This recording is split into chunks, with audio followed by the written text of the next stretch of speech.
The culture of the organization is often driven from the leader itself. When you want to win a battle, you have to have a team. But as you grow, that may not be the right thing always. Partner with right talents in the industry. Get them to work for you because they are working for money. I'm also working for money. They like the excitement, but they want the money. Obviously, if you're building something, you need to know 6 months where do you want to be. When do you hire an HR? Categorize your whole set of things. Strategy, keep it with you. Plan of action, give it to executioners, get it executed. The role of HR also keeps evolving. So you get to absorb a lot of things. You know what is happening. You give a job and then they will find you people. You line up interviews and then you select. If they get selected, you pay them. Some people are really good in getting the best of the technical talents. Some people are really good in non-technical talents. Everyone has fire burning in them for various reasons. You can experiment in your career. We should give a real perspective of what is the outer market looking like.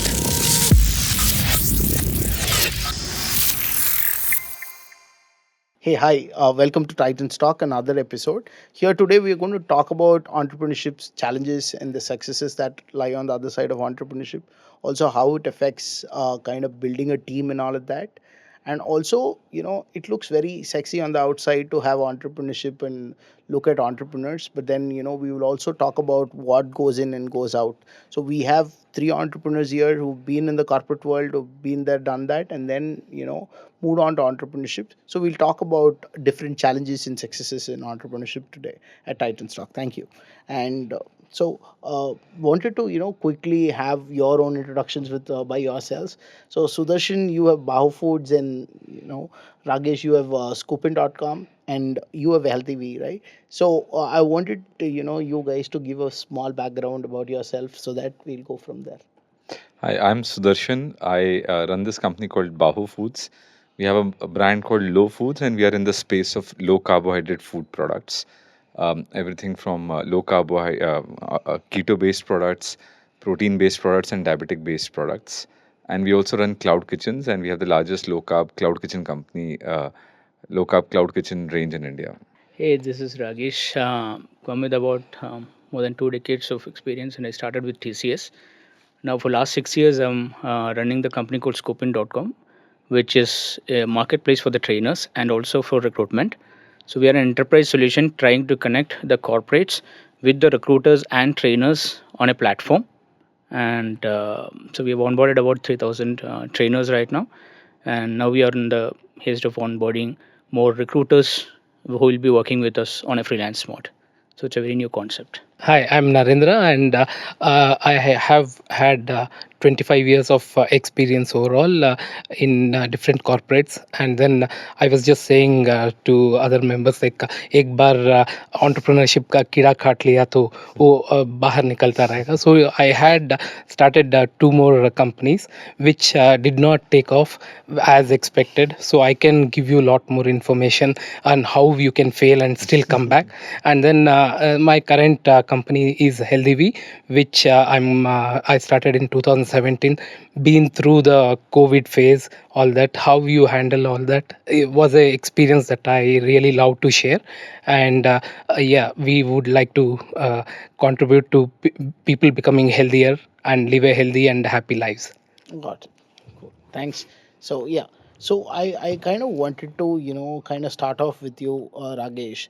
How do you believe that the leadership impacts the quality of talent attracted into a startup? Oh, a lot.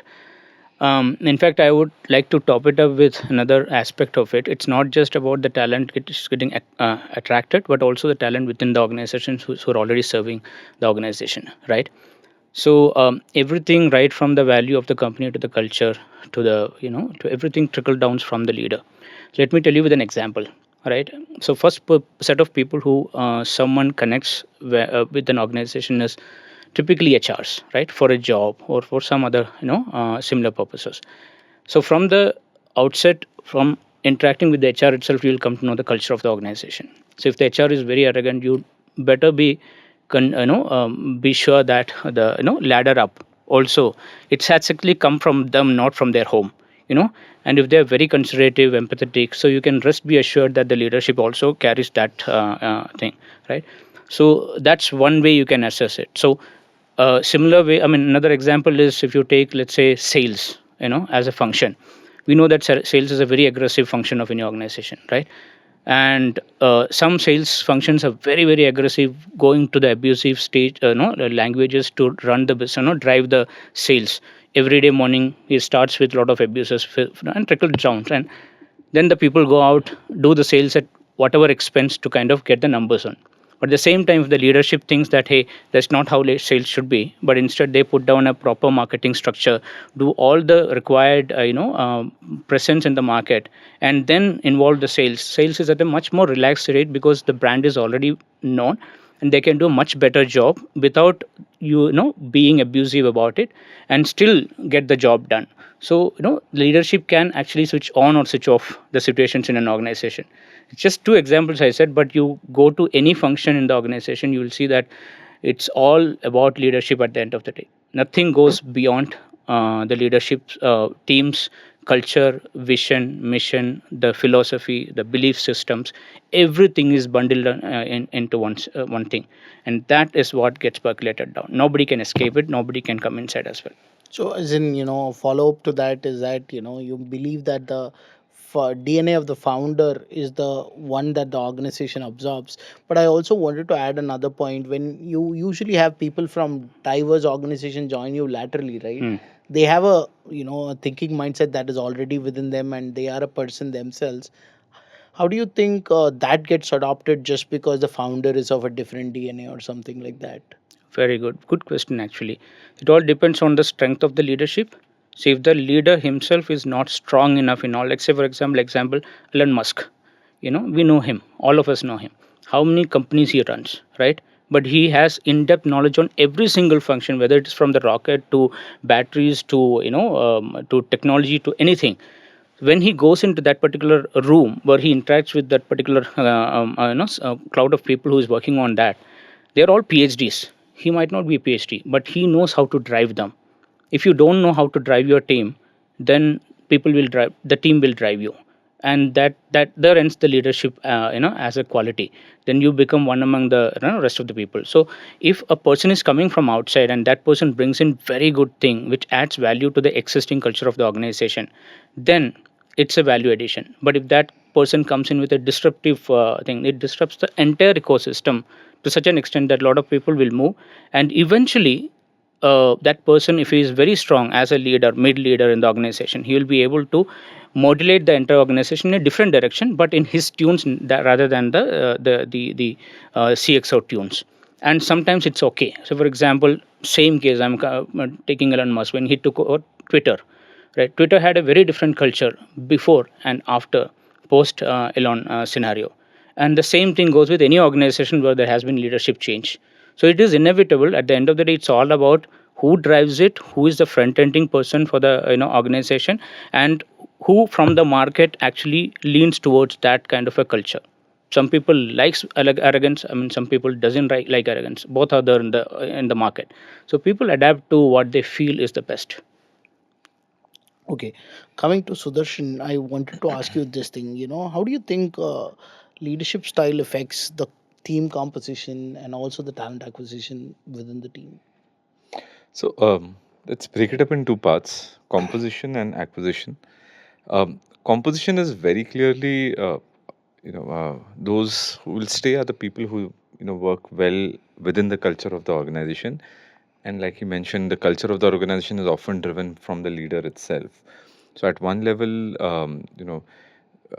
startups are very fast moving, and they don't have time, or they don't have space, or buffers available, right? So I think very soon one realizes whether they are a fit in the organization or not.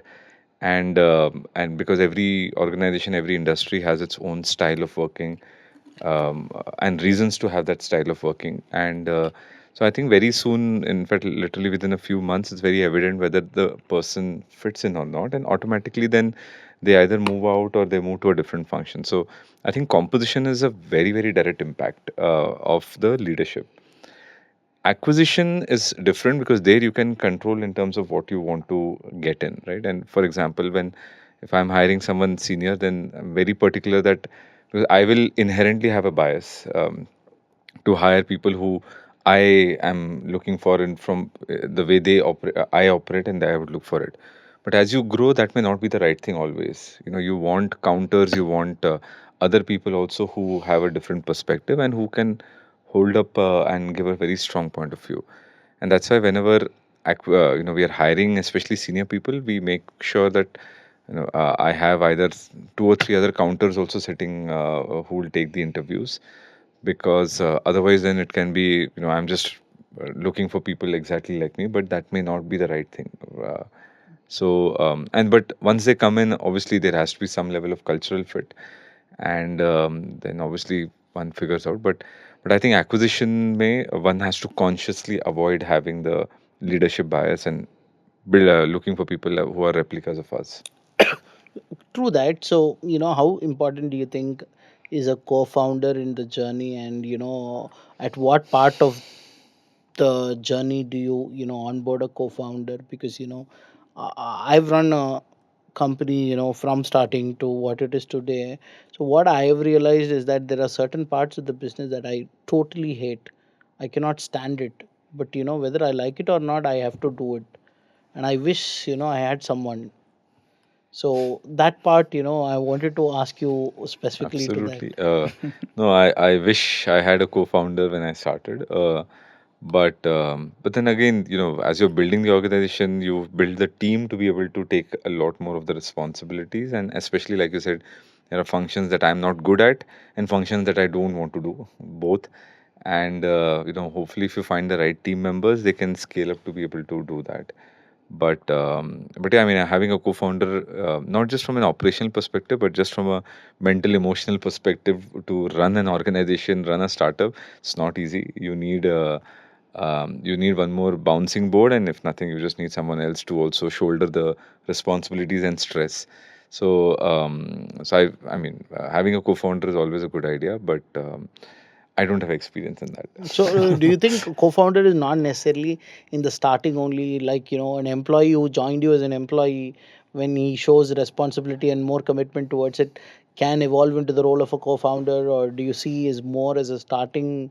It should happen in the starting itself. Or how do you see that? No, I mean, I've seen all kinds of things where at the start itself you had multiple co-founders join, and then co-founders joined later. So I think that both the models exist, and there is merit in both of them. From a team perspective, absolutely, the team can rise up. They may become they end up being part of the core team and the founding team, and they are critical part of running the day-to-day company. And they also feel engaged with the company as if it's their own company. They have equity as well. So they may not be a co-founders, but they end up doing pretty much working with the team as if they are a core part of the team. It is their company. I mean, finally, it's that. Got it. Got it. Narendra, coming to you, right? I wanted to, given that you've had a couple of startups that did not go well, and then it's a third startup that you're running. What are the unexpected challenges that you encountered, and how did you address it? And what is helping you run Healthy V right now better? As you rightly discussed, Sudarshan brought it up, and you mentioned co-founding team. So that is crucial. I feel like it is good to go alone, but when you want to win a battle, it is you have to have a team. So the initial startups were focused on my own understanding of what I want to do, and I did not build a team enough which can give me a direction. They can bring in their thought processes and give a new outlook to what we are doing. So that was something that initially led to the failure of my first two startups. It was the idea was there, but then I could not build a team around it. So building a team is very important. Like when you are starting up, it is very important that you bring along people who share the vision, mission, so that you can take it forward more successfully. So with Healthy V, when I started, this also was initially it was me, but then I was able to bring along a group of people who I connected during my entrepreneurship journey, and those thoughts helped me. A few of them joined as co-founders, but then most of them were whom I was seeking out advice from. So you have to have mentorship. what I mean to say is, whenever you are starting up, you need to have right mentors whom you can talk to and build a good team spirit. So that is one thing that I found. And coming to the challenges with startup is, what I have noticed is building that core team, like who will run irrespective of ups and downs. Whenever you are starting up, there are, it is not like your corporate job. You get into a job and you have your yearly appraisal hikes and you keep growing, or you keep at a place. In a startup, it's like ups and downs, so you should be willing to, the team should be there with you to go through those challenges. That is when you, as Sudarshan was mentioning about founding team, that becomes very crucial. They should share your passion for building this product and your company along with you. So and taking them together will help you create a company which is more like robust, is willing to adapt, willing to change and learn from each other and grow. So, as in, follow up to that. So I wanted to understand this, Narendra. Basically, when it's an employee, right? He's an employee at the end of the day. So he is working for a salary there. So it's better off for him to work in a corporate, a big corporate, where things are much more stable, where things are not very, dynamic, changing day to day, right? So how, why would a person want to choose a startup, or what kind of persons would best suit for a startup in terms of their financial standing or in terms of their skill set? And how do you think we can identify those kind of people, especially in the startup arena? Like there are different types of fishes in the ocean. Like each of us come with different skill sets. We have different approaches to our life. So I when I look at people, when I interview people, when I meet people, I see a stark difference between what a person who is fitting into a corporate and who would love to get into startup. Their mindsets are different. So people who are risk taking, who want to do something different, would try to experiment with working with startups. And people who want to have a stable career, they or stable income, they these people usually try to choose a corporate job.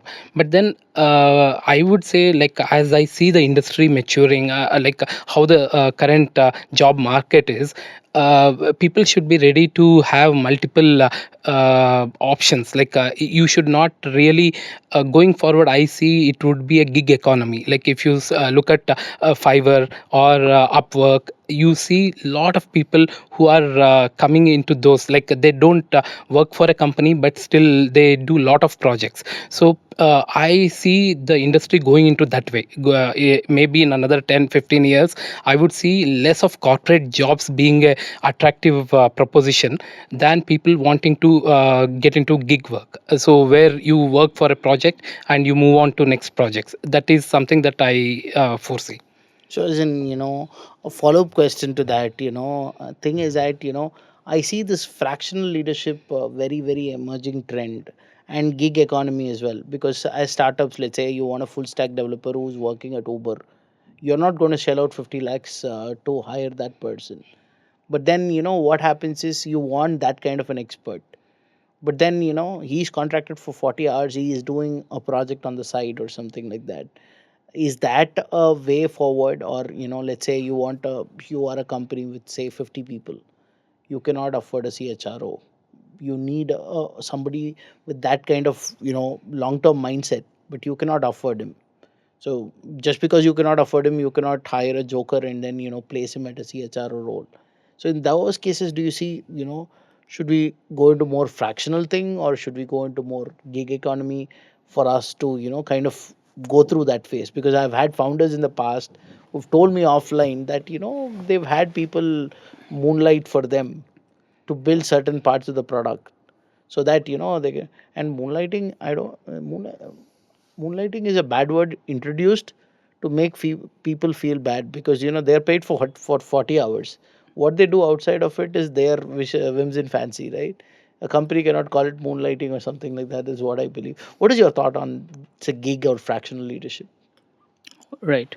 So it's a very novel concept. It's not yet picked up to the extent. But when you think from a founder's point of view, from if you're starting something, the first and foremost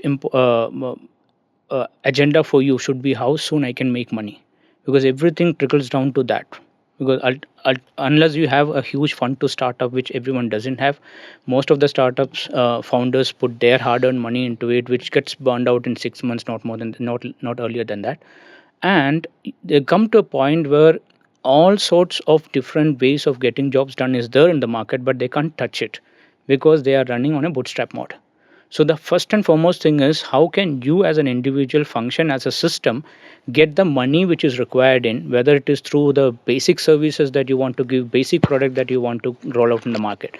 Problem with the founders is they wait for the best product to come out, and they invest so much in getting the perfect product out. They would have burned out so much, and after that it's all about getting the money back to give it back to the investors and lenders and other people, right? So that's the first step.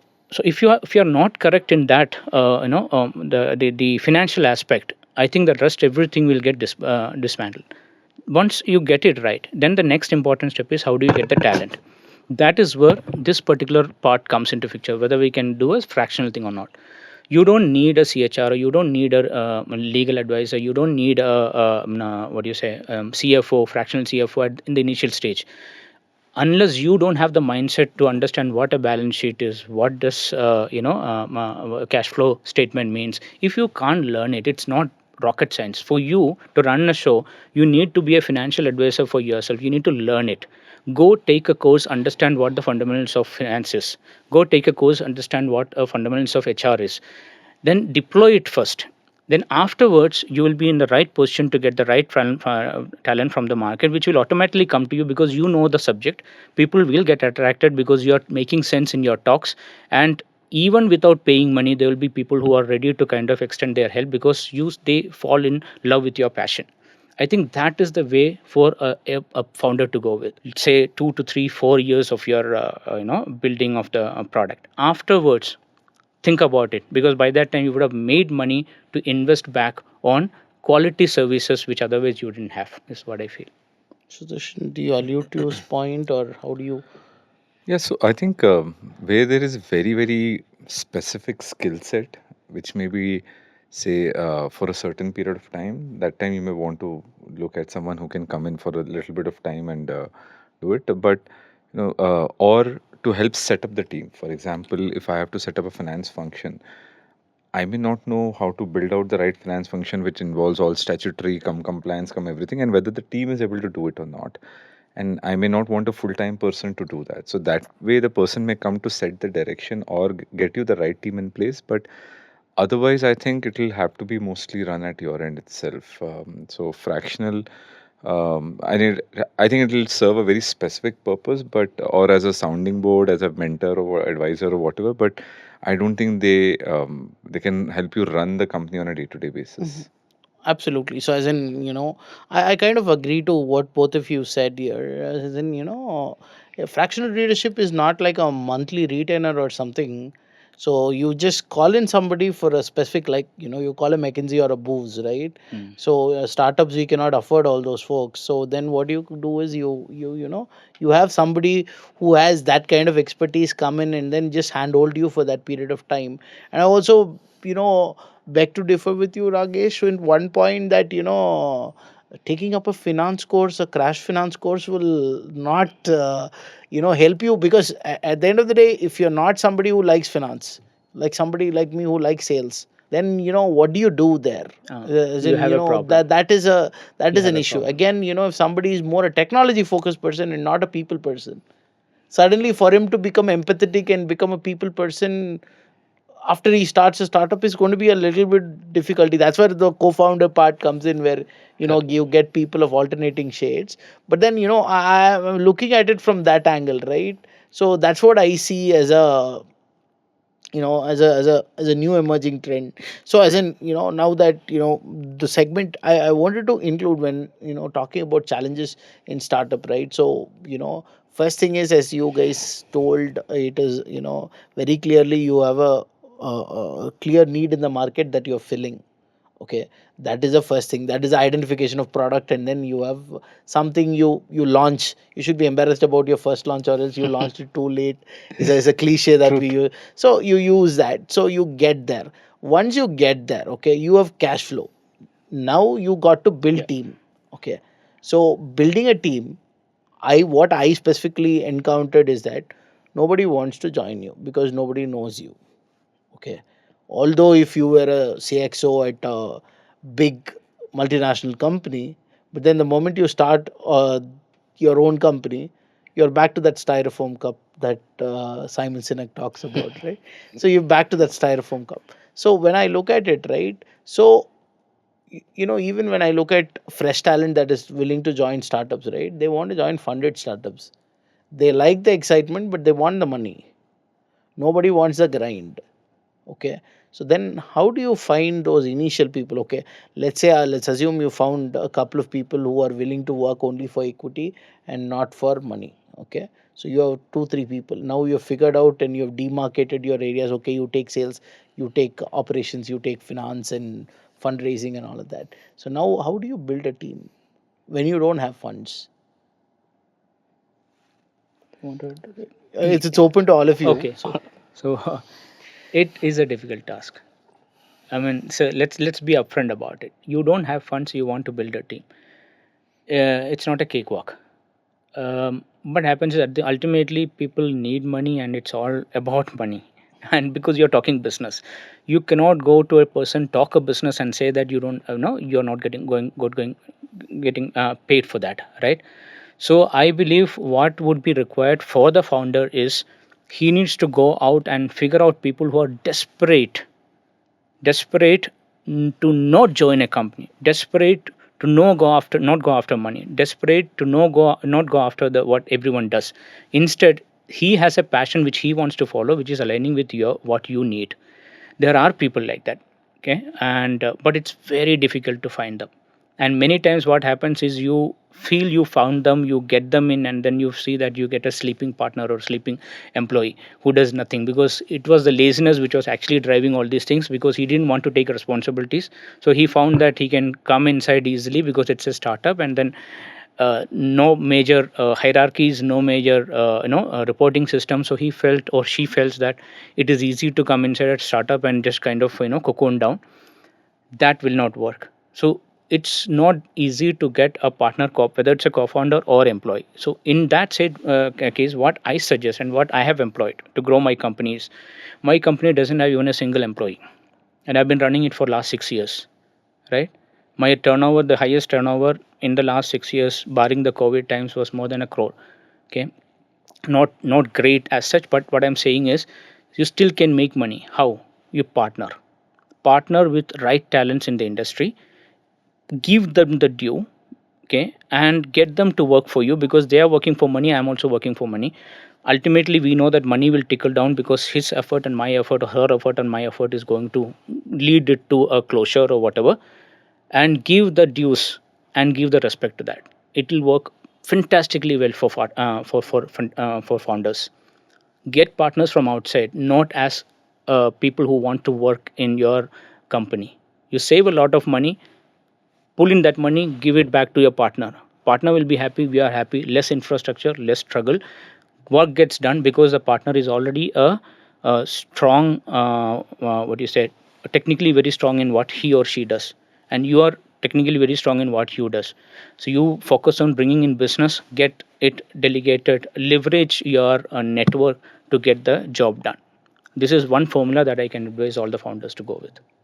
got it. Don't wait for the market to join you and all. I mean, it's not going to So work fast. Sudarshan, I asked him a question. When you don't have funds, when you have limited funds, when you're not able to ball, okay, like post COVID, what happened was that everybody got, there was so much liquidity, everybody kind of balled and got everybody at crazy salaries, right? When you cannot ball, you have decent amount of money, but not like huge amount of money. How do you attract talent? What are the difficulties you face, and how have you overcome that part? So, I mean, I want to know about what you're talking about because I'm not able to, figure that out. But see, building the company, So I think one is you need to know how much budget you have. It has to start from there, because obviously if you're building something, you need to know 6 months where do you want to be, and what are the key absolute responsibilities that you require help for. Like for example, we run a food company, so I need someone to run my factory. I need someone to do the packaging and dispatching. It's a work that needs to be done physically on the factory floor, cannot be outsourced, right? So because we do our own manufacturing, so they and you know that what is your current runway, what is the plans that you have, and based on that, what is it, what's the amount of money that's available for a particular role, because you need to be able to do that planning. Without that, I think it's just too much in the air. So one is you'll get a sense of, this is the absolutely necessary set of people, and this is the budget that I can put behind this, because I have to run the rest of the company also, be it sales, be it advertising or whatever. And I think then you put out that budget, and then that's where then you will have two sets of people. One is for that budget, either you will get a person who has you know very little experience, or you may have someone who wants to get into it, but it can't be absolute undercutting. So somewhere you have to, when you meet with the person, to realize it. But you will have a restraint key, this is what I can pay. And then among the people who are willing to work in that pay, you can choose whoever works fits best for you. But I think you can't, unless it's a co-founder where you're saying, okay, for the first 6 months, we're not 6 months or whatever, year, 2 years, we're not drawing any salary, but you have to put certain money on the table, be it through fractional, or be it through gig, or be it through your own employee. But you have to put money on the table if you're looking to grow. If you're looking to stay as a boutique services or a whatever thing where you're running the show, and maybe based on business you acquire people, that's a very different model. But where you have to manufacture something, or you have to have capital investment, you have to have a team, and it takes 6 months or 1 year to build the business out, but you need the team for that, you need to Need. put money on the table. And then I within think we that you can, both are talking the same thing. You yeah, know, without money, it's you have to find a different way out. You yeah, don't have money, you want to grow is not a yeah, equation which will work. I'm just so I've built a company. You need to put in money. I put in the money that I had saved from my sales commissions. So it kind of evaporated very fast correct, It does. compared to the whole thing that the time it took to accumulate was 3.5 years, and the time it took to evaporate was 6 to 8 months. So yeah, that is the whole thing. But then the reason I asked you is that look, entrepreneurship is kind of looked at as sexy from outside. Okay, it's looked at sexy from outside. There are a lot of things that are kind of moving around, right? Yeah. There are a lot of things moving around. And coming to that fractional part, why I believe is that fractional CFO is something that we have all been accustomed to with our CA. Hmm. A company that needs once in a year pays the CA once in a year. The company that has a lot more transactions happening on a regular basis, you pay the CA, what do you call, a monthly Retainer. retainer. And then when the CA, that the work, a lot of the accounting things can be done, then you get, then you start to insource things. Till then you outsource, because you're not a financial expert. You can know what is cash flow, you can understand a balance sheet, but then you cannot do a CS job, or you cannot do financial planning and forecasting, right? So that is where I see that. So looking at it, right, let's say you got a product market fit, the product is making money, now you've got a core team, now you got to look at other things, right? So what are the things? So there is operations and HR and sales and marketing. Okay, and I believe every founder should be a sales guy himself. Of If not, he course. should not start a company, because or else he should have a co-founder with the sales thing, because at the end of the day we are all selling, True. either by willingly or unwillingly we end up selling, right? So what are the other functions that needs addressing, and how do you address it? Like let's say if you need a marketing team, if you need a sales team, or even HR for that matter, because I come from the HR fraternity, I kind of wanted to understand. So I've done sales and HR. So come from that, right? I wanted to understand what are the things, how do you, what are your priorities? You got product market fit, you got a core team, let's say 5 people. Now what is your next thing you're going to sort out? Basically, as you rightly said, sales and marketing forms the core of the business, because without that, whatever you create, you can't monetize it. And as you rightly said, with what I have been trying to do with my startup is, I'm a very good networker, so I am networking anytime. Like you find me on a road, I know at least 4 or 5 people I exchange numbers with. So it is like networking is something that has gotten into me. That is how I find talent. Like I when I meet people at these events, when I go to some colleges for industry connect, I have people, I meet people, I see some excited students who come and interact with me. So I try to build that kind of a network, and I mentor some students. So these people are already in my radar. Like if I have to source somebody, like if I have to recruit someone, I can easily look at my LinkedIn or my phone book, and I know whom to call. Like my most of my recruitments happens through my networking area. I'm taking away a lot of business from HR recruiters, all that. But because mine is a smaller company as of now, I don't I feel like personal connect is what is important. I do that. I meet a lot of these people individually, and that is how my process has been.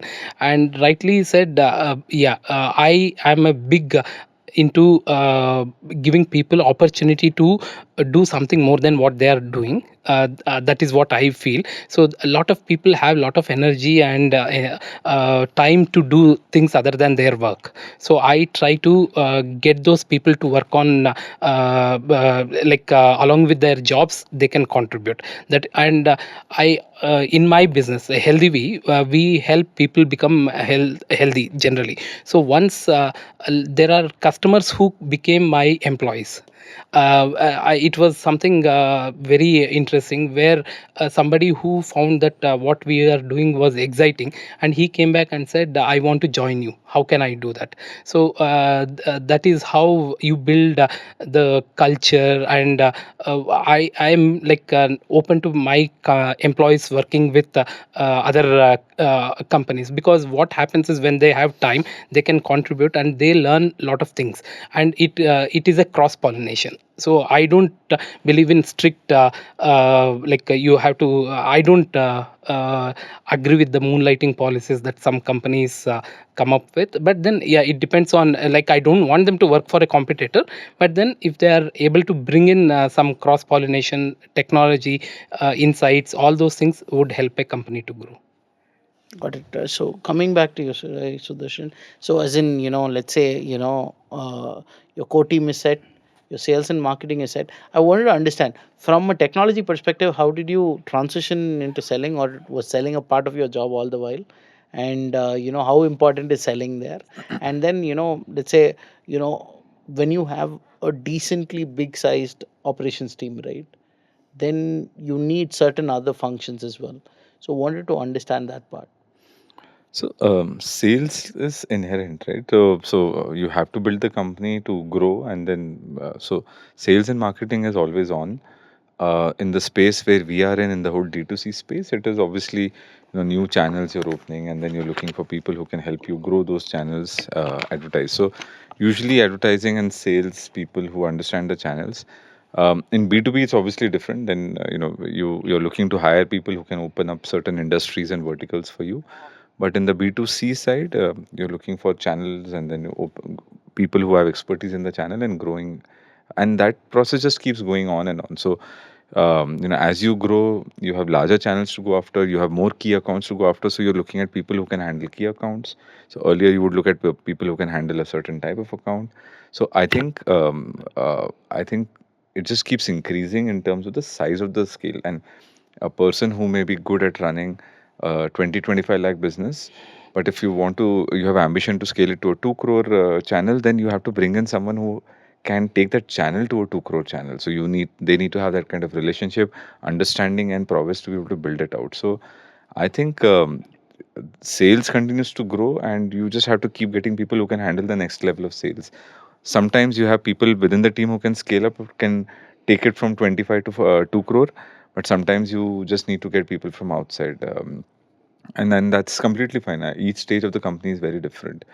um, And then once you have the operations team set up, right, in what order would you go? As in, usually I see this a lot, because given a recruitment consulting, right, we worked with startups. Okay, what they usually do is that they reach a 50, 60 member size, and then suddenly the founder feels ki I cannot answer every query, I need an HR.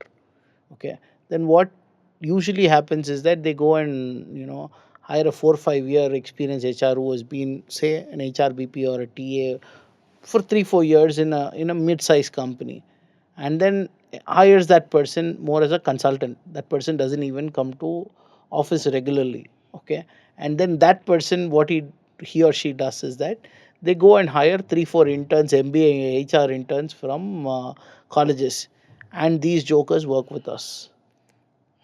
Okay, and when you look at a JD, when you look at what they're talking, you ask them any follow-up questions, right, they give you a very stupid answer.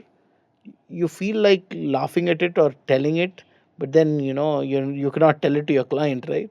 So you kind of hold it back. But when do you see the need of an HR arising within an organization, at what size? And if so, what are the strategies in which you can handle that part? Because compensation, benefits, and then employee retention, all of these become an integral part.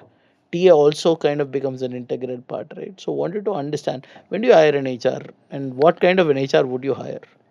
I think HR has been there from very early days for us as a company. So because if you're growing, then you need HR. HR's primary role then ends up being mostly on the recruitment side and driving a lot of the growth of the company, right? Because you need people to be able to drive the growth of the company. So they end up doing a lot of that. But then as the company becomes larger, say 30, 40 member team, or then when it becomes a 80, 100 member team, and then when it becomes a 200 member team, the role of HR also keeps evolving, right? So, while recruitment continues to be part of it, then setting systems, processes, statutory compliance, then it becomes more process oriented. And then eventually it becomes into enough number of people, so to have a performance evaluation system for them, setting the entire year, and then also be able to handle grievances and all that. So I think the role of HR just keeps changing. So it may start off as a pure recruitment part, but I think HR, I have had HR from very early days, not that once we became a 30, 40, 50 member team. So, as in follow-up question to that, Sudarshan, I wanted to understand. So, let's say, so when you hired an HR, right? So, basically, what I believe at least is that you need somebody who has done the entire function to be able to handhold and direct this person, if not full time, but at least fractionally. Suddenly, let's say, for me, when I'm a sales guy, when I hire an HR, what happens is that whatever they tells becomes my version of truth as well. I actually don't know whether that is so. If I don't know what that is, I know what is HR at a high level, but then when I don't know what is HR, then what do I do? How do I manage this person? Because this person is going to come and tell me, boss, this is what is a portal you should use, this is the cost it will cost you, and this is what it is, this is how things happen in the industry. And then you are at the mercy of that person telling you what to do, how to do. So how do you handle that? I think this is the case with every function. So it's not just HR. I know you come from an HR background, but a marketing guy will come and say, "Ki this is how the tool that is to be used. This is the advertising platform to be used. This is the advertising tool to be used." An operations person will come and say, "This is the backend commerce engine to be used. This is the software. This is the team. This is the distribution mechanism." So what you're talking about is something that every founder goes through in every function, not just in HR. So I think we all have our own ways and to figure out where. I mean, budget officially, usually budget helps us to really clear out कि ये तो कर ही नहीं सकते. So process of elimination is usually much easier than process of Absolutely. identification. So elimination is usually faster than identification. So, but having said that, this is a problem statement for founder in every single function. So that's where we as founders are also trying to solve for it every single time based on somewhere intuitive sense, somewhere common sense, and some most often first principles that okay, if this is something I don't understand, let me just sit, try to just build it up from scratch and see whether this makes sense for me. And often 2 or 3 times questioning and sending them back, and finally just calling up 2 3 people in that space and say, yeah, does this make sense? Is this what is used? Usually within that it becomes a solution. I mean, if it's a very small thing, then you wouldn't go through this process. But if it's a very big budget, or if it's a key thing that will influence, say for example, you're changing a payroll provider, then you would do that level of research and close it there.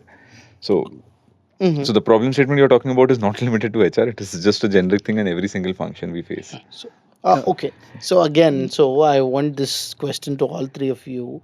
So when you actually, so there is a lot of experimentation involved, and you go with your gut feel, okay, and then you use whatever experience you've got, but not necessarily all experiences So that gut you. feel is And gut feel is not, it yeah, we doesn't work. don't We use can't that. afford gut feel. Yeah, So we may have gut feel in terms of liking, disliking something, but we usually don't have the we don't. time or the budget to be able Yeah, to just purely work on gut feel. So gut feel helps us say, "Ki, okay, do I start to think about this problem and approach this problem?"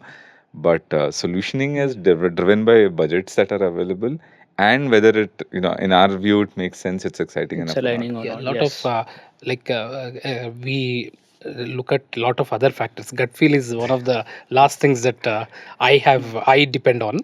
Yeah, but it Gut feel is. gets the attention, Yeah, but after that, correct. decision is not. We can't afford that. In fact, one of the ways by which you can address this is, typically when we get a person in for the company, right?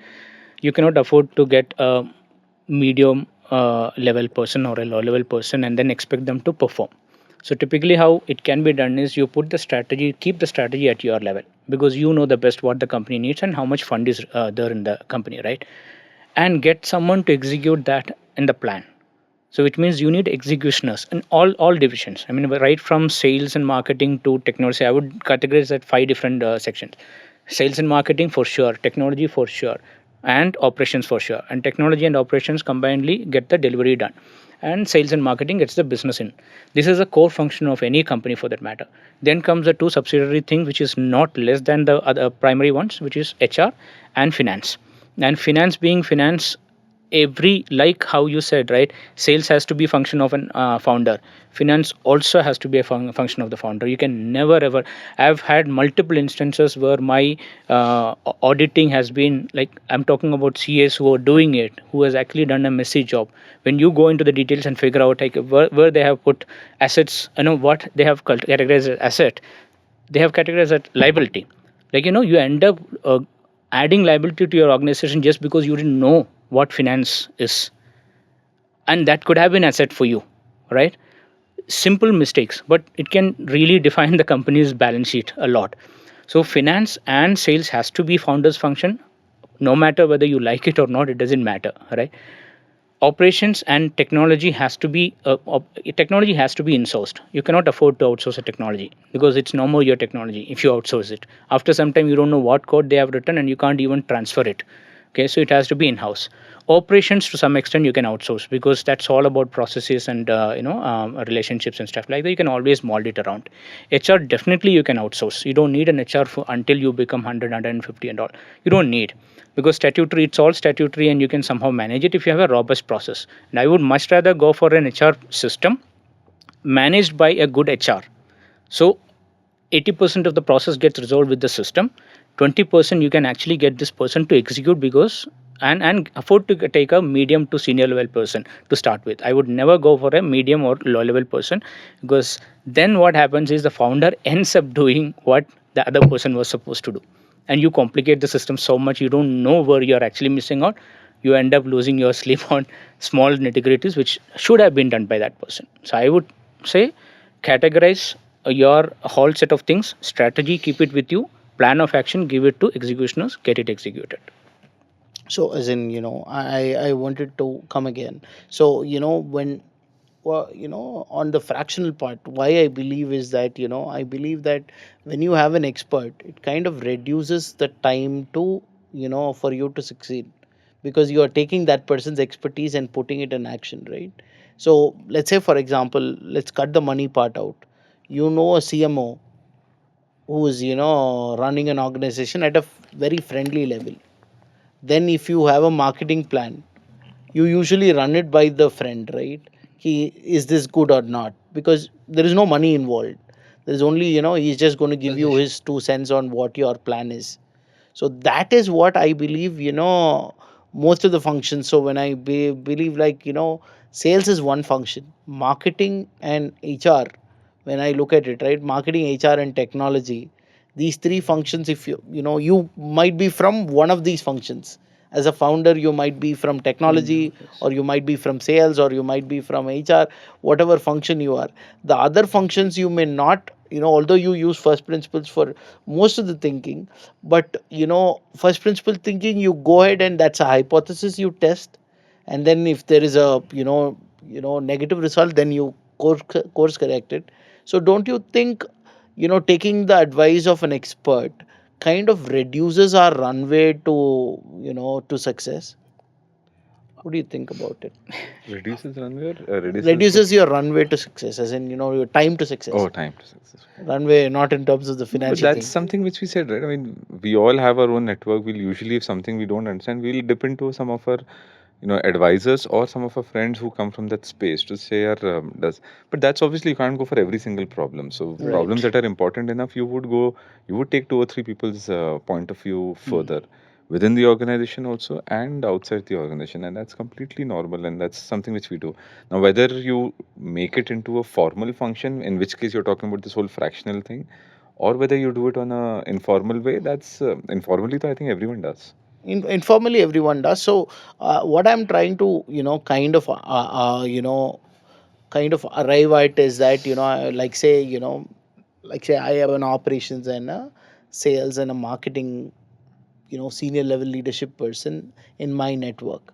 I can get it off, but I don't, let's say for example, I don't have an HR person, in my network who can kind of, help me or guide me in these things.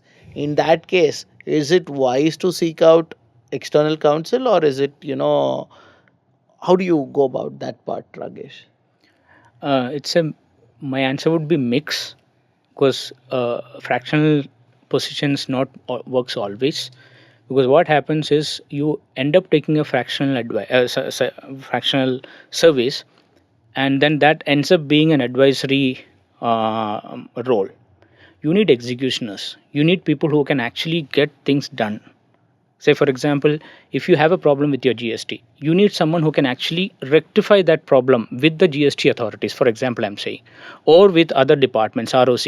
You don't need people who comes and tells that, hey, this is what you need to do at this point, and then leave it at that. That is actually a dangerous situation to be in. Yes, it helps in understanding, but you have, in the current information age, information is available everywhere, solution is already available, the data is there, the content is there, you know what you need to do at the click of a button. So I would much rather go to a web and figure out what I need to do. I would use my intelligence because I know the problem, then boil down to a point where I say that, hey, this 1 2 3 4 5 step is what I need to do.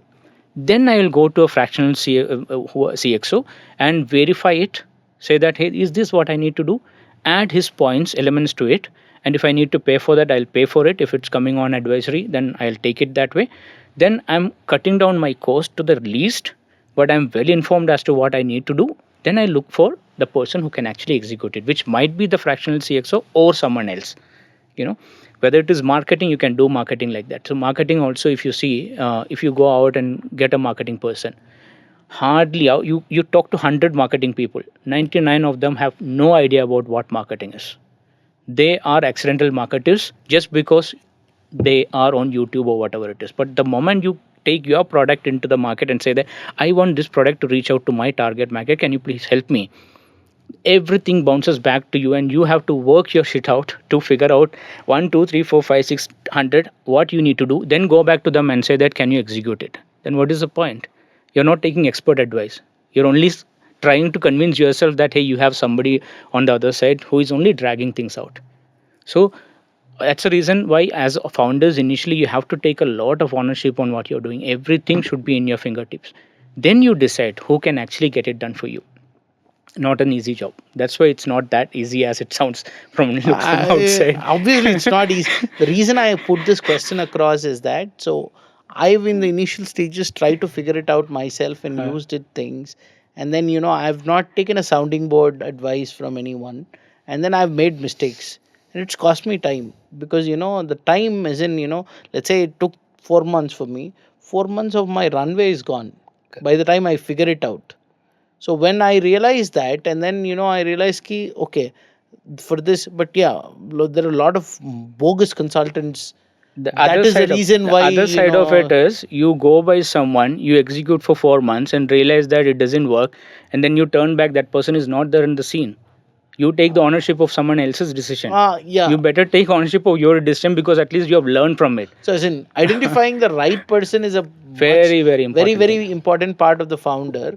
But if you identify a person, if that person is helpful for you to shorten your time to success because of the inputs that they're giving, Brilliant. so that would be the best case scenario, is Best what case scenario. I kind of allude to. That is that something that you agree with, Narendra? Of course, as I initially started also, my first approach is getting connecting with mentors. So I have sought out mentorship. I have very good people in my speed dial.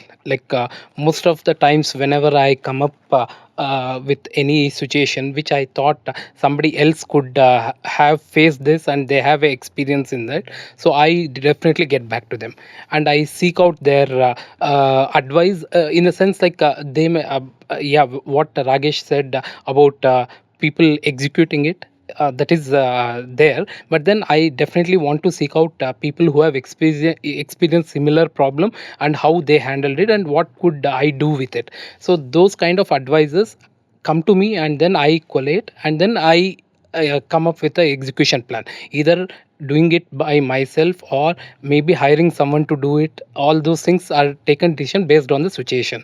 But then I am big believer in coaching and mentorship. I am I seek out people. I am connected with my first initial, when I started my startup, gotten with there is IAMB startup community. So it is very close to my where I live. So I went and participated there. Somebody invited me. I went and participated, and I became a member of the team. And I find it very useful because there is a sharing of all the problems that these startups go. There is meetings happen online, offline. So you get to absorb a lot of things. You know what is happening. So when you face similar kind of a situation, you're already know whom to get in touch with to clarify things. All that mentorship, as I believe that taking advice is really important. As you rightly said, it shortens your runway. You can actually Time to speed up success. your time to success and fail fast. So you know where to do what things, what to stop. All those things will come when a third person looks at it in a different angle. So as in, alluding to whatever you guys have told. So, yeah, Sudarshan, you help me understand. So, identifying not necessarily somebody on a retainer fractional leadership, you pay month on month, but an expert advice at the right time is actually worth more than this thing. And identifying the right person, because this consulting and coaching industry has kind of skyrocketed, and everybody is like claims to be a coach or claims to be an expert, whereas there is nothing, no substance to it. And that's where you've burnt your fingers with marketing agencies, because I've talked to marketing agencies. So in the past. So No, again, I think it's a function of what you're getting done. I think this is otherwise it ends up being very generic. See, let's talk through a simple example, right? Now, I need we are going through a full brand redesign, right? So we have a full our entire brand strategy, logo, all of that is happening right now. I can't work with a fractional person. We've employed a brand consultant. Obviously, when choosing a brand consultant, again, I'll go back to two, three people and say, "Yeah, this guy, this credentials, all of that, does it make sense?" So, but then I need a consultant. He's going to do the job of actually understanding strategy, all that, but he'll come back with three iterations. Obviously, then I'll go back to an expert that I know and say, "Yeah, these are the iterations that they've come back." I have, as a founder, obviously, I have my own point of view, but I'll take a view. He's recommending this. What do you think? Which one is better? This, that. So you will do that, but you need a consultant who's an expert, who's done 20 years of design and brand consulting to be able to build the logo out for you, build your brand strategy out for you, right? So that cannot go away. And there is an advisory or people who will help you, maybe because I don't understand brand beyond a point. So there are people who are global brand managers for Unilevers or whatever who will tell me, "Yeah, this is how you should think about it. This is how I would." I mean, they would not take the decision on your behalf, but a good coach or whatever will tell you how to think about it. Finally, you make your own choice. So I think right consultant, whether he's doing the right job, that as a founder you have to figure out ki what he's telling you is not working out. It's like any other employee, right? If there's a certain deliverable and it's not matching what you have in mind, you know if the consultant is working out, not working out. So I think that's part of the overall process. It works for employees, works for consultant, works for fractional, works for gig workers. I think the process remains the same. So kind of summing up what all of you said is that it's consulting, fractional, or advisory, or in your friend circle. It's good to take advice. Whether it's paid or unpaid is a decision that is the next question. Whether it is a good advice or a bad advice is much more important, and finding the right person is much more crucial to the entire process. That's what it is. So now going into from consulting to talent, right? So now let's say you've got a core team, you've got all these things sorted out, and then you want to hire lateral talent who are working in big companies, because you think that they will be able to add value, and they are having big bucks in the earning big bucks in the corporate that they're working in. So how do you kind of attract talent? How do you structure that and all of that? Sudarshan, for you first. So see, often the best person may not be the right person. That's how I think about it. The reason for that is because I, as a company, I'm at a different life stage. So I may know somebody who's probably the best person who set up maybe for one of the largest FMCG companies. He set up the distribution, heads the international sales. Would be perfect for, would be the right person to make me a very large company. But a, I can't afford him. B, he will just not fit into my culture and where I am as a life stage, right? As a brand, as a company. So he may be the best person to be able to build out 100 crore brand, but he may not be the right person for me right now. So which is why knowing where you want to be, and then often there are people who want to get into a more dynamic environment, but again there is their own life stage and their own preferences where because of which they are unable to move it. Could be financial, could be location, could be any other reason, right? But out of the pool you will find someone who are willing to make that switch, and you want to find that person who's willing to make that switch because he is that passionate about it. If someone is just okay, I am this, I'm so and so, and then I have to, so I need the same kind of package, I need the same kind of infrastructure team so that I can execute, as against someone who's saying, look, I want to be in a more dynamic environment where I'm building it from scratch, right?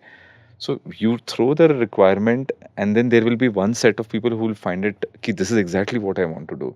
So there may be national sales head for 10 of the top FMCG companies, but one of them is really, really, really keen on getting onto and building something from scratch. The rest of the nine may not be, and that's really the person who's the right person for you. He may not be the biggest company person, but he'll, from an attitude and from the life stage perspective, he's the right person for you. Got So it. put out the request, talk to people, and more importantly, just say where this is going to be. I think they just have to see the larger story and purpose. You should be selling that all, at all point of time. You sell your large story and the purpose and where you want to be. There will be enough people who will say, "Yeah, this is where I want to be today for the next 3 years." And it won't be everyone. It will be limited set of people, but you have to work with those people. Got it. For this, how do you approach this talent? How do you get this talent? So, do you have a large TA team, or do you have somebody who is doing TA for you, or do you It's a work in combination. So combination? there are, I mean, you can put job postings. That's one. Second is your own HR will reach out to, especially if it's senior thing, they'll reach out to certain people who fit the bill. And third is, as a, today as a founder, you have to build a founder brand and you have to keep talking about yourself, about your company. You have to keep selling yourself from the perspective of where you want to be. And people who connect with that purpose are usually, over a period of time, will start following you. And then when you put out a thing and they may, again, like I said, it's a very time dependent and life stage dependent, but they may then say, okay, I want to take this call. So, I see, literally every day I get multiple DMs from various people who are saying, look, it's time. I really want to explore something, and do you have something, or I would like to talk, all of that, and that keeps coming. And but it's a matter of timing. At that point of time, I may not have something. At another point, I may have something. So I think you just have to be out there to make people know that this is what you're looking for. Some people are either following you or word gets there. Got it. So coming back to you, right? So you've said, it's mostly through your network, and that's how you hire. So what are the other methods or means that you use to, hire, lateral talent? What are the methods you use, Narendra? See, definitely LinkedIn is where I usually find lateral talent. I'm not into any other job portals as much. I don't find it as useful as much as LinkedIn, because I can look at their profile, I can know what they are doing. So our hiring is see, most of the employees that we have a limited employee. Most of them are contractors, in the sense they come as consultants. They work on depends on different projects they work on. So when I look at hiring laterally, it is through LinkedIn or by referrals.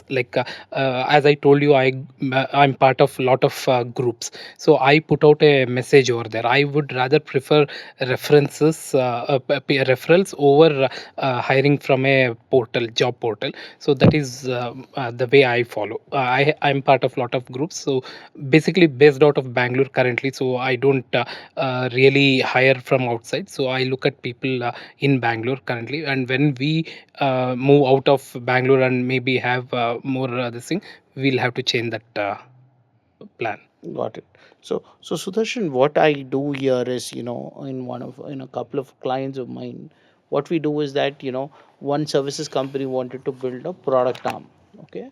So there are, conscious decisions that we have taken where, we are like, we will not work on, single jobs that you are sharing with 10 consultants. Rather, how it works is the leadership of the company reaches out and says, hey, I want to build a product team. This is the kind of product that I want to build. We are a services organization. We are 2,000, 3,000 people strong, but then we want to build it. Whenever it is exclusive and we work directly with the leadership, then we find the head of products, director of engineering, director of products, and then somebody for cloud, somebody for front end, back end, and then you form the entire team. So it's like a 6 month runway, 6 month roadmap for you, and then you are more committed. So what we do is, we're like, okay, so this is the budget, so this is how we can structure the team, and then we work on a more consultative basis. So like, HR consulting is how it is looked at as, you give a job and then they will find you people, they you line up interviews, and then you select. If they get selected, you pay them. So that's how it is looked at. So what we do differently is that we say no to all the jobs that are shared to every other consultant. We say we will not work on those kind of jobs. If you want to build a specific capability like a sales team, or you want to build an inside sales team, or you want to build your presence in the US, or you want to, hire account managers in the US, or you want to, build your own product team. So these are the kind of things that we take in. So do you think, not generally in startups, in companies you've worked with, which have you found more effective? Is it mostly, recruitment through, your own channels, or is it through consultants, or this kind of, focused hiring where, because we what we do is, for a year, if anybody leaves, we kind of, replace that candidate, and we are also vested. It's not like, there is a fixed percentage and then 90 days done, if he leaves I'm not responsible, kind of thing. So that kind of thing. So what do you feel is a better HR strategy in general, and how we can fit it into startups? I think it's very context driven, but I think fundamentally, if it's business critical, it should be controlled as much as possible. That's the way I think about it. So, how important is that particular set of requirements that you have? But business criticality finally says how much involvement does the company need to have directly. So, with if that means exclusivity of someone who's ensuring that at any point of time, if this person leaves, they replace someone else because it's business critical, right? Otherwise, the function stops, the company stops. Then you need to have that kind of a model. But if it is, building for a 3,000 member where you're adding 100 people, 200 people, you know, then it is obviously you want to optimize for cost structures, or you want to optimize for time. So I think that it's all very, very context dependent. So, but all the models have a place. That's the reason why all these models exist. But I think it's a combination of factors of business criticality, time, and cost structures that are available. I think that's where you will find which model works better in which scenario. But in large, I mean, I've seen all the models work, so I really can't say that whether one is better than the other. There's a place for a Costco and there is a place for a Walmart. Absolutely, that's why they all exist. The Target exists, Walmart exists, and Best whatever Costco also Sam's Club also Um, exists, and Costco exists. So all of them have a place. Okay, got it. So Ragesh, given you've driven a company single-handedly with mostly partners, right? Partners, yeah. So as in, how do most of them are short-sighted. They're looking at what they're going to get in the near term. So, and as a founder, you have a longer vision, right? So how do you find people, know, it's easier said to, say that you have to find people who align with your long-term vision. How do you find them? Are they easy to find? How, or, like Sudarshan said, is it, they reach out to you, or how does that work? I think in a funny way, if I may tell, it's more like difference between dating and marrying, right? So if you are really looking for a partner, you wait until you get the right partner. You feel that hey, that person is going to, but for dating, you don't, right? So you don't need to personally. It's similar, like if you have a specific thing to get done, and if your partners can do it, just get the thing done, and you don't worry about whether they are going to be there with day after tomorrow or not, because they are also happy not being with you or being with you day after tomorrow. So you go in that mode, easy mode, and you'll be surprised that you are actually building a very strong relationship eventually, because nobody is going to leave you, because you're not tying anyone, right? So you're giving the freedom, and more respect and freedom you give to your partners, more they will come back to you and stick to you, and they will be your strong force at times when you go down at any point of time due to lack of funds or employees leaving you or whatever it is. But these partners will always be there because they exist as an entity. Employees don't exist as an entity. They come, they go. Once they are gone, next day onwards you can't even call them. They might even bar you for whatever reasons they have gone. But partners are not like that. You can always pick up the phone and say, "Hey, what's up? What's happening with you? I have something to get done. Are you interested? Come on, let's start working." There's no weekends. There's no holidays. There's no night. There's no nothing matters there, because business matters, right?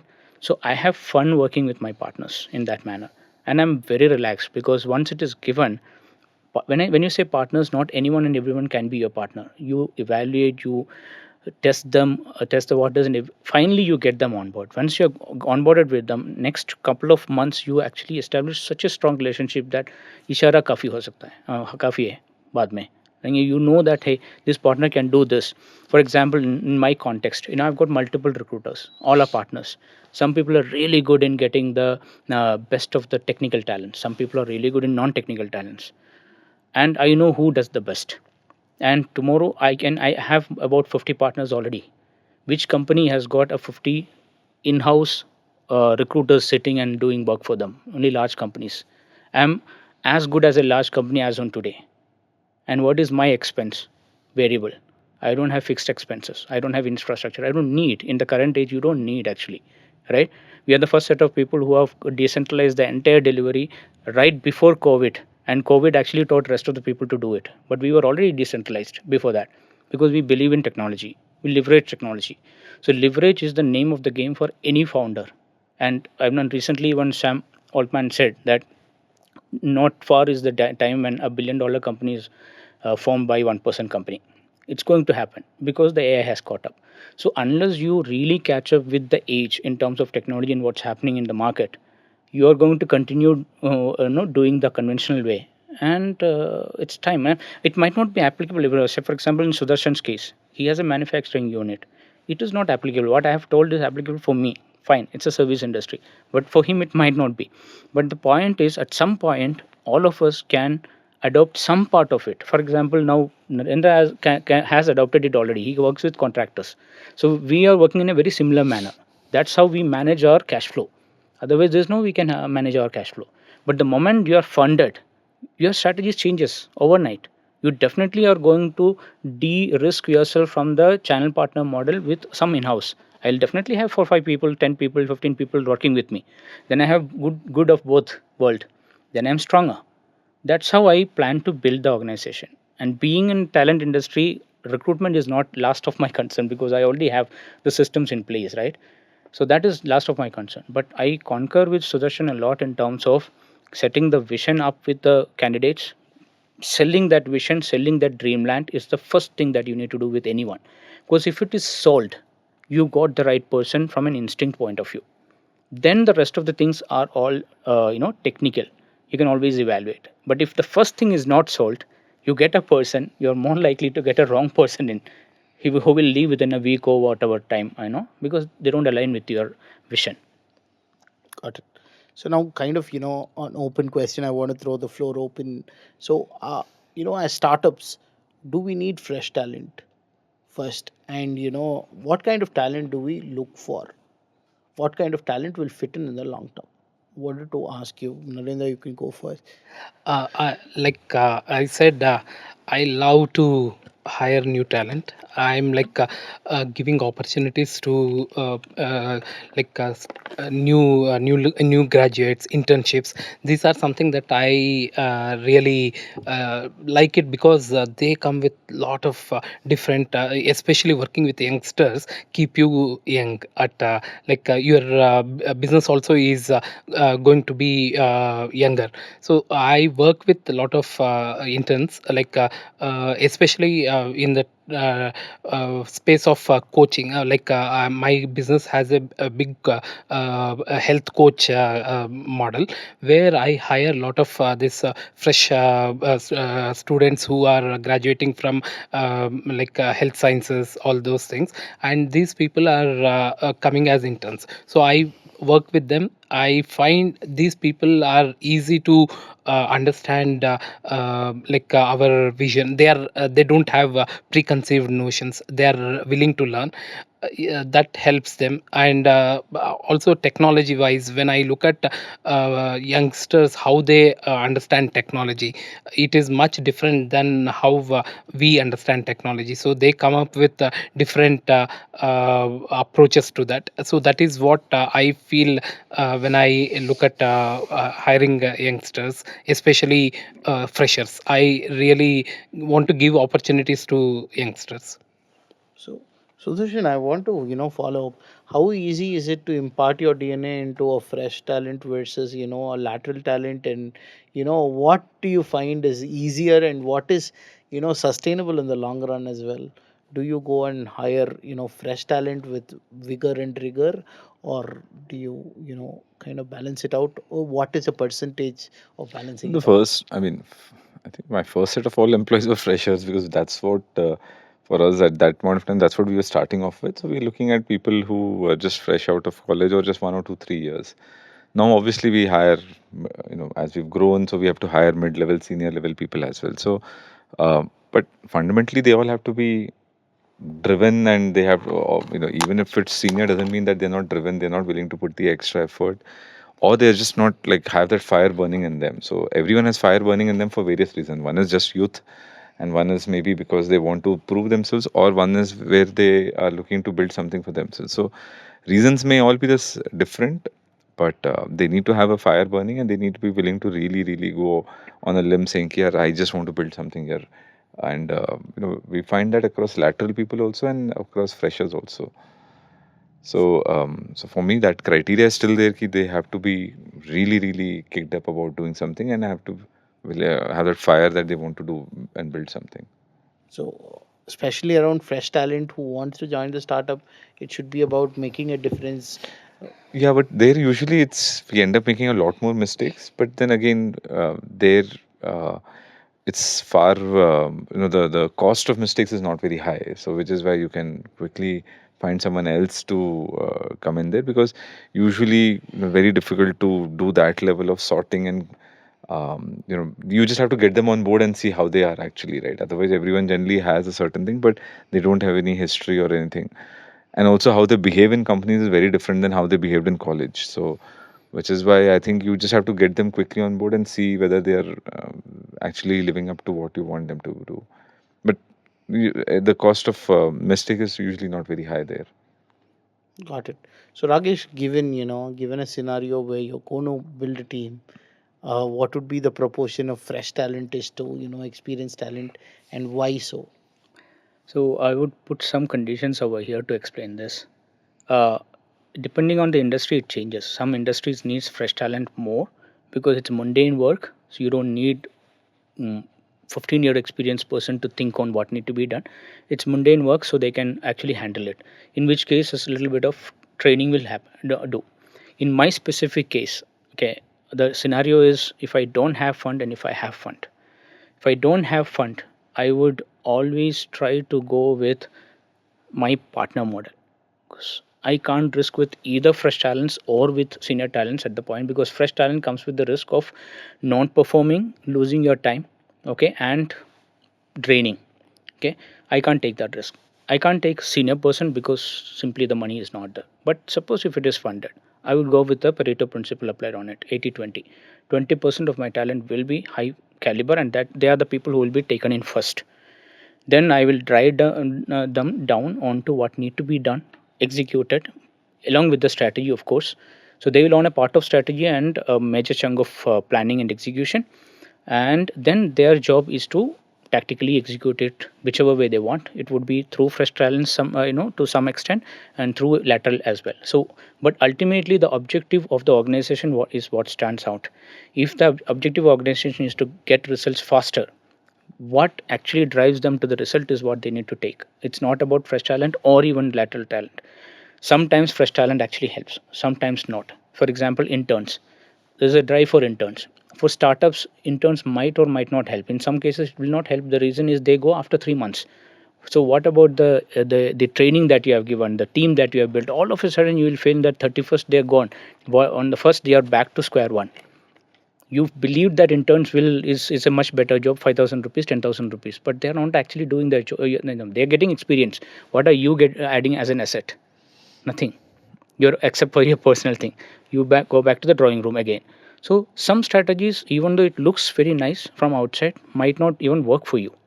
So I would say it's a mix of fresh plus thing. And in when it comes to fresh, another thing that you need to see is the which generation are you talking about. So if you're talking about 90s and early 2000s, the fresh talent has got a different character compared to what it is now. Today people don't care, right? Fresh talent, they have money, their mummy papa is already rich, they are coming in. Why? Because they don't want to sit at home. So can you afford such kind of talents? It varies. Being in recruitment industry, I also know that it varies from state to state. Mumbai has got a different culture compared to Hyderabad, compared to Bangalore, compared to Delhi. Fresh talents have got completely different characters. So all these things have to be mapped before you even take a decision whether you want to go with fresh talents and how much you want to go with. I'm not big antagonistic about it. I'm just telling that all these things need to be taken into account and their aspirations needs to be taken into account. Then you go with an execution mode. Got it. So I want to, have a shout out for our, the facilitator and sponsor Vishwakarma Institutes. So wherein, they had taken this feedback earlier, and what they have inculcated is a 1 year long internship. So as in, you have an engineering student, the entire fourth year without any academic commitment, he gets to work for you like a full-time employee at an internship stipend. And Brilliant. then after 1 year, so you've got enough time for you to, because fresher stickiness is the problem, right? So they keep running and hopping and all of that. So they have a 1 year long internship, so wherein he works for you like a full-time employee for 1 year, interning at your place. After 1 year, if you like him and he likes your organization, you hire him as a fresher, as a 1 year experienced employee At a at a fresh fresher salary. salary. A kind of a win-win scenario, and making it kind of helps make them more employable as well, and kind of mitigates the the rustiness for business founders to hire fresh talent. It kind of that's where they kind of bridge the gap. It's kind of like first in India types, not even I've not heard 1 year yet. Yeah. yeah, that. 6 months I have heard. because I myself am in advisory board for GLA University, so I know that they do 6 months, but 1 year is like wow, it's nice, It's a very good good initiative. initiative, and even looking at it, right, not just because they are the sponsors. What I understand is that from an educational institution point of view, in fact, not even the IITs are driving this level of initiative into connecting with industry and bridging the gap between industry and academia, and then thereby making their students more industry agnostic and very industry ready and employable. So like a lot of their final year students are right now interning here in Bangalore. They have more students interning in Bangalore than who are in Pune. So that's a nice thing. So I wanted to kind of call out. So that kind of model will kind of work, right? Especially the kind of the iffiness with hiring fresh talent is their stickiness. They'll come in 3 months may they'll run away, or 4 months may they'll not answer your call. Something like that happens. But this is kind of tied to their academics, right? So that way, they cannot run away for 1 year. At least you got the person for 1 year where their academics are dependent on this, and then it kind of adds on like a finishing school. Yeah. So that how do you think about that model, Sudarshan? Generally? Makes a lot of sense. I think that, like you said, it helps the employee. I mean, the employer also understand the employee better, and you're getting a 1 year experienced employee. I think it's a win-win, no doubt. It's like a live-in before marriage, right? So, he kind of sets the expectation right. Yeah. So nobody can put up a show for a year, right? It's going to be whether the company, the culture, or the employee in general. It kind of you kind of assimilate that, and then it kind of it helps you to take better decisions. So that's something that I wanted to call out here. So now okay, so now getting to the most interesting part. Okay, I'm going to ask you questions with these are decision dilemmas that often founders are faced with. Okay, as in both are good in their own way, but then you will have to choose one. Okay, so that is something. So I'll start with you, Narendra. So you got to get, I'm going to give you a couple of options. You're going to tell me one. Okay, rapid expansion or steady growth, Steady growth. niche market focus or broad market appeal, Niche. building proprietary technology or using third party solutions, Using third party. centralized decision making or decentralized decision making, Decentralized. emphasize on brand image or product features. Brand image, of course. So, coming to you, Ragesh. Okay. So, high salary for experienced talent or moderate salary for fresh talent?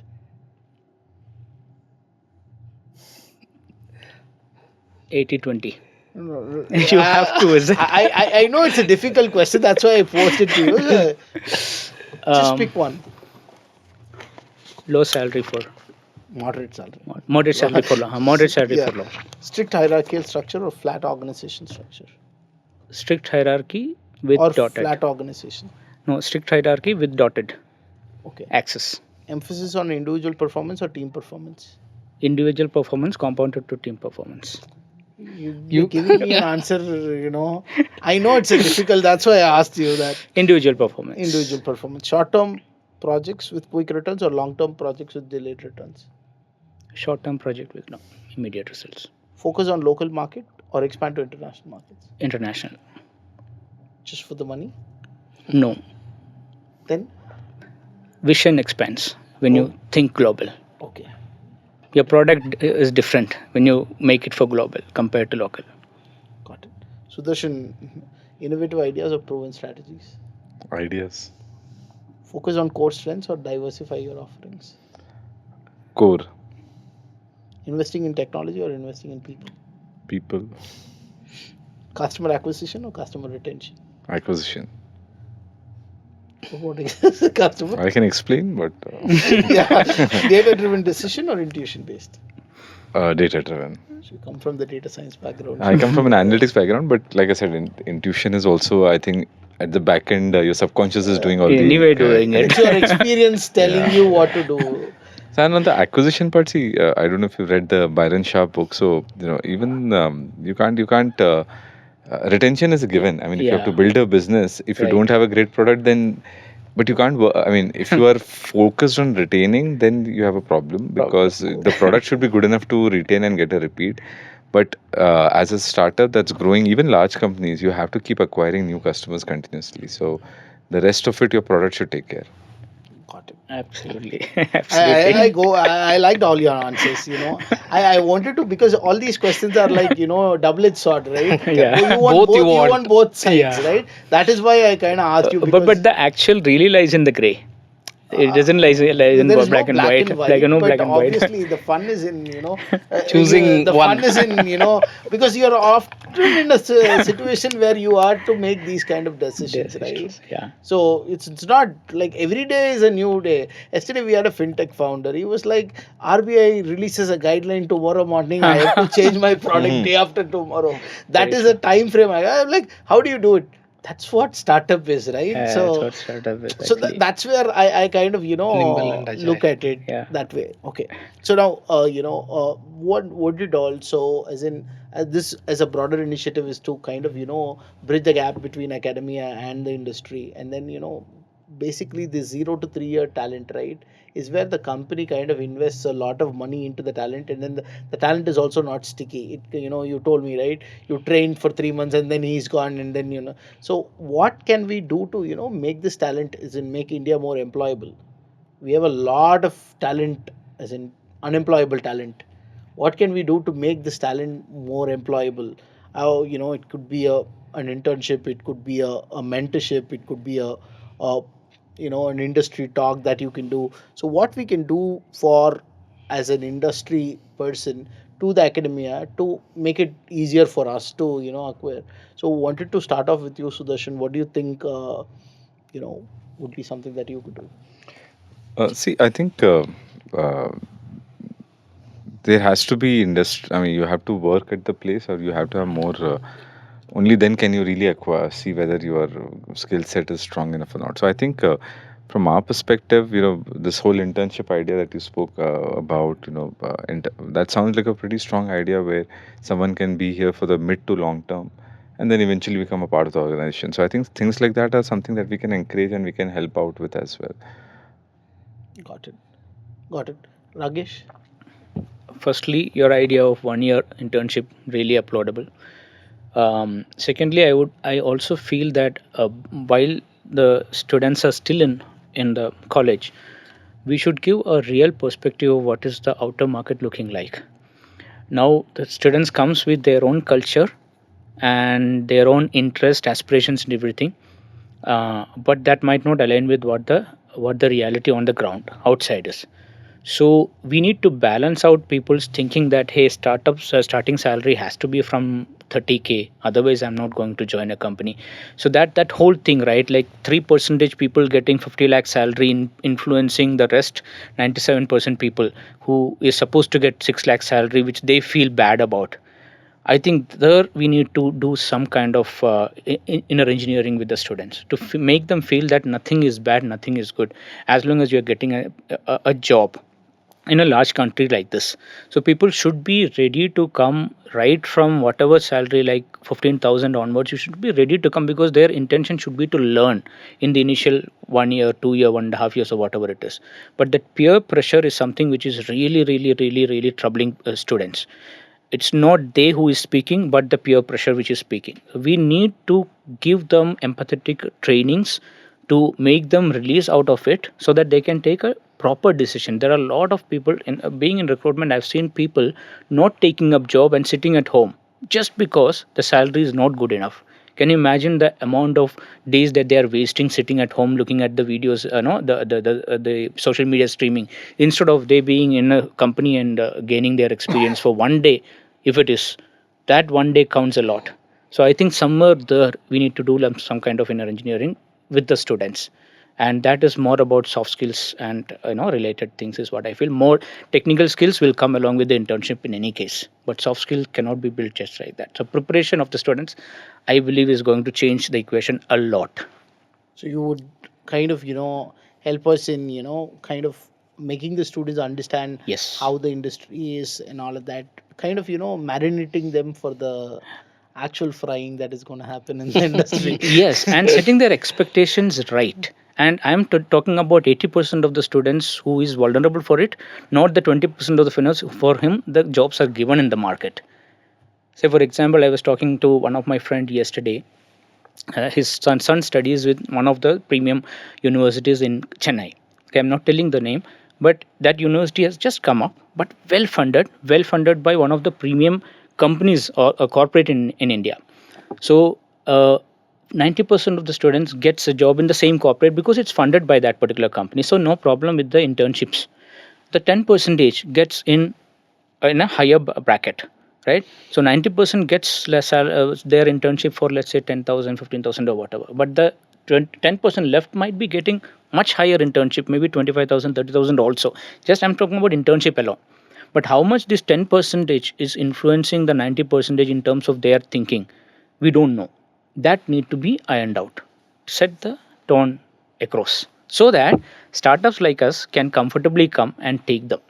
People don't feel bad when we say 10,000 or 12,000. They don't feel bad about it. They feel proud that I am getting opportunity to learn with a startup, because startups cannot afford that kind of a salary unless they are funded. Got it. Got it. Thanks. So that's something that's great. So thank you for kind of sharing the insight and setting the stage on what are the challenges, and what are the how do we ensure success in the long term. Thank you very much for taking the time today. Thank you, Thank you. everyone. Hey, thanks for watching Titans Talk today. I hope you had a really insightful session. I'm Gautam, your global CHRO who helps you buy, build, and rent talent across industries, across levels of experience. If you want to hire freshers or if you want to hire laterals, do get in touch with us with the link below, and my team will get in touch with you to take it from there. Looking forward to meeting you again in another episode.